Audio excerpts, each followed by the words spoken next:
Most welcome everyone in this class. So friends and students, आज हम discuss करेंगे world geography के कुछ चर्चित और सदाबहार टॉपिक्स। इंडियन ज्योग्राफी में सबसे पहले देखते हैं largest state according to area.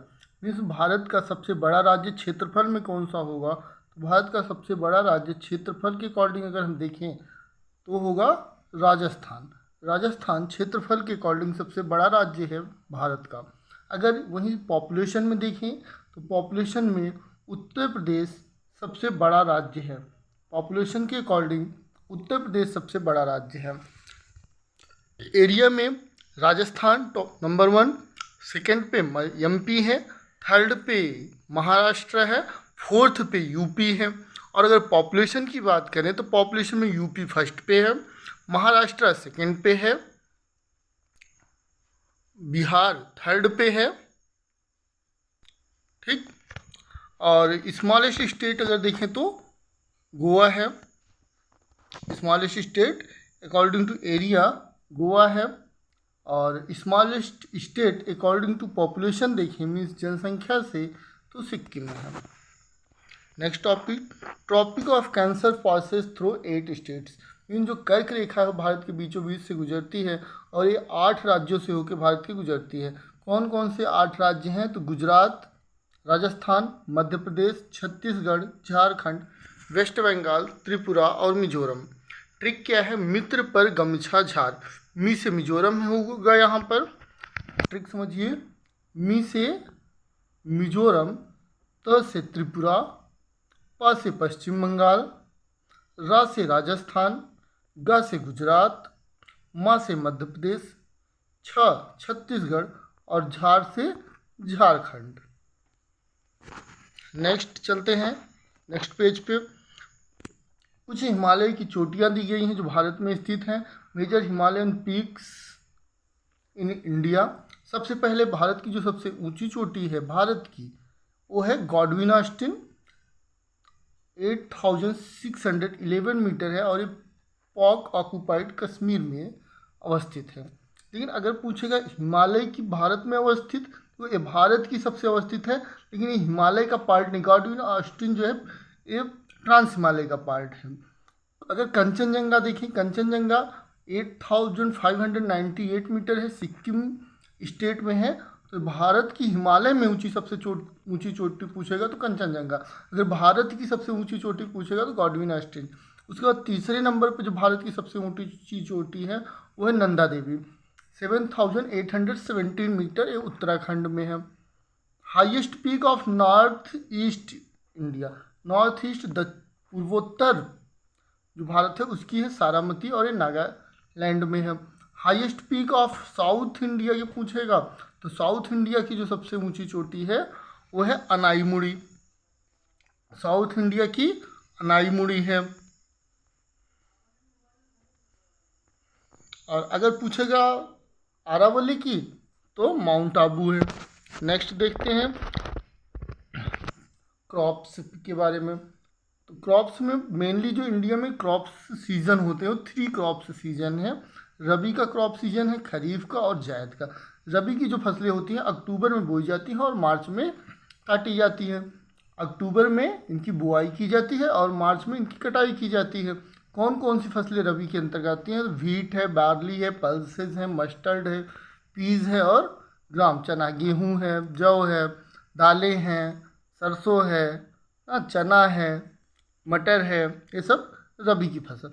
खरीफ की फसल के अंतर्गत जो फसलें जून में जिनकी बुआई की जाती है और अक्टूबर में कटाई की जाती है, जैसे राइस है, ज्वार, बाजरा, रागी, मैगे, जूट है, कॉटन है। ठीक, ये सब जो है खरीफ की फसलों के अंतर्गत आते हैं। जायद की फसलों में जो मार्च जो गर्मी के महीने में उगाई जाने वाली फसलें हैं, जैसे मार्च में बुआई होती है और जून तक इनका कटाई हो जाती है। वाटरमेलन, कुकम्बर, वेजिटेबल्स जो भी आती हैं ये सब जायद की फसलों में आते हैं। झूम क्राफ्टिंग क्या होता है? झूम कल्टीवेशन। झूम कल्टीवेशन होता है जो नॉर्थ ईस्ट इंडिया में हमारे कुछ स्टेट हैं, मेघालय, असम, मिजोरम, यहाँ की जो जनजातियाँ हैं वे आग से जला देते हैं खेतों पे और हर साल जगह बदल बदल के खेती करते हैं, मतलब जलाकर खेती करते हैं, उन्हें झूम कल्टीवेशन कहते हैं। एक स्थान से दूसरे स्थान पर खेतों को बदल बदल कर खेती करते हैं वहाँ के लोग। अब देखते हैं कुछ फेमस ग्रासलैंड्स हैं वर्ल्ड के। वर्ल्ड ज्योग्राफी में यहाँ से क्वेश्चन निश्चित तौर पे एग्जाम्स में पूछे जाते हैं। तो क्या है पंपाज। पंपाज जो है ग्रासलैंड है अर्जेंटीना में। पुस्ताज हंगरी का। स्टेपी यूरेशिया का। डाउन्स ऑस्ट्रेलिया का। Prairies USA United state of America का। वेल्ड साउथ अफ्रीका का। और सवाना अफ्रीका का। नेक्स्ट देखते हैं international border. Red Cliff border line 1917 में बनाया गया था इसको। भारत की आज़ादी के समय जब इंडिया पाकिस्तान डिवाइड हुए थे, ये इंडिया और पाकिस्तान के बीच में है। मैकमोहन इंडिया चाइना के बीच में है। 38 पैरेलल लाइन जो 38 डिग्री अक्षांश से नॉर्थ कोरिया को साउथ कोरिया से अलग करता है। 49 डिग्री पैरेलल लाइन यूएसए और कनाडा के बीच में है। डूरंड लाइन पाकिस्तान और अफगानिस्तान के बीच में है।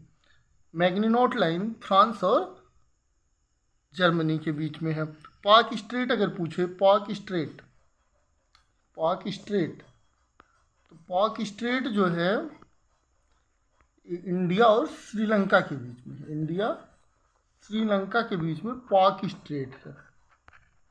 पाक स्ट्रेट इंडिया श्रीलंका के बीच में है।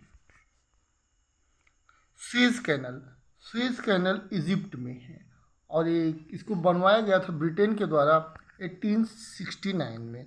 सुएज कैनल्स रेड सी और मेडिटेरियन सी, लाल सागर और भूमध्य सागर को जोड़ता है। पनामा कैनल अटलांटिक और पैसिफिक सी को जोड़ता है। ग्रीन रेवोल्यूशन हरित क्रांति। हरित क्रांति भारत में या पूरे विश्व में भी कह सकते हैं, विश्व में नॉर्मन बोरलॉग हरित क्रांति के फादर माने जाते हैं। और अगर इंडिया में देखा जाए तो MS स्वामीनाथन को हरित क्रांति का पिता माना जाता है।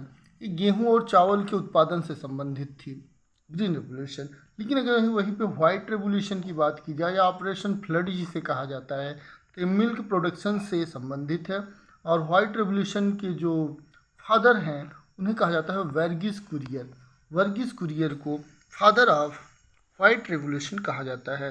तो इसी तरीके से डेली प्रैक्टिस करते रहिए, डेली पढ़ते रहिए। Practice makes man perfect. एक न एक दिन सफलता आप लोगों को जरूर मिलेगी। Thanks for watching this video.